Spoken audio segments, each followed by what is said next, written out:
Tuhan bersamamu. Inilah Injil suci menurut Lukas.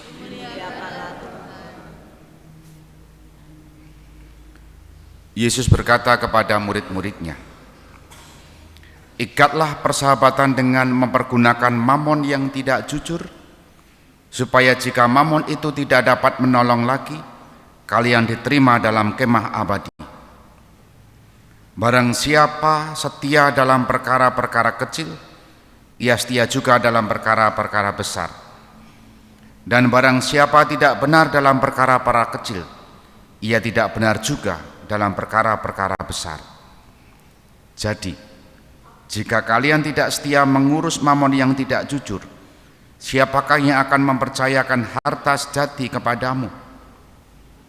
Seorang hamba tidak mungkin mengabdi dua tuan, karena jika demikian, ia akan membenci yang seorang dan mengasihi yang lain, atau ia akan setia kepada yang seorang dan tidak mengindahkan yang lain.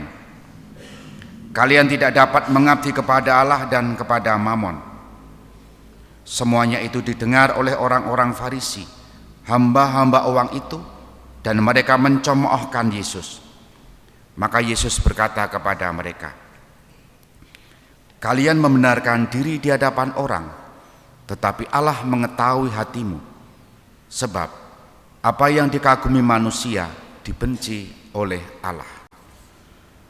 Demikianlah sabda Tuhan. Saudari-saudara yang terkasih, poin yang diwartakan dalam bacaan Injil hari ini nyambung dengan bacaan kemarin. Kemarin bicara mengenai bendahara yang tidak jujur. Dan karena sudah tidak akan diberhentikan lagi, sudah tidak akan bekerja lagi, maka bendahara ini membuat keputusan untuk mengurangi hutang para yang dipinjam. Kisahnya hari kemarin begitu, dan itu dipuji karena sifatnya, keputusannya yang cerdik.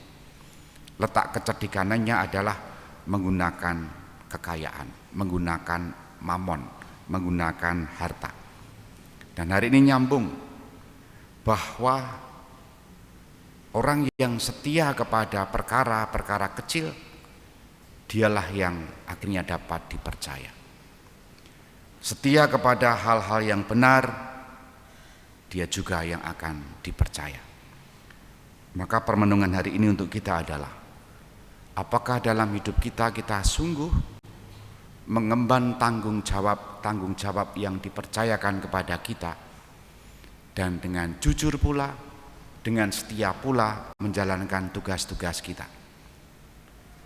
Mungkin juga sebagai pelajar, apakah setia dalam belajar, setia dalam mengerjakan tugas. Mungkin juga sebagai pendidik, mungkin juga sebagai imam, sebagai suster, sebagai karyawan, dan seterusnya. Kesetiaan terhadap perkara-perkara kecil menunjukkan kesetiaan orang terhadap tanggung jawab yang dipercayakan kepada kita. Jika itu terjadi, apa yang diwartakan dalam Injil hari ini berguna bagi hidup kita. Disitulah letak keselamatan yang akan kita rasakan, yang akan dapat kita temukan. Untuk itu kita mohon, semoga Ekaristi ini menyemangati kita, memberikan bekal kepada kita, agar kita setia kepada perkara-perkara kecil, setia terhadap tugas-tugas sederhana kita, dan itu menandakan bahwa kita menjadi pribadi-pribadi yang sungguh bertanggung jawab terhadap kehidupan yang Tuhan percayakan kepada kita. Kita hening sejenak. Dimuliakanlah Yesus yang dulu hidup, sekarang dan selama-lamanya.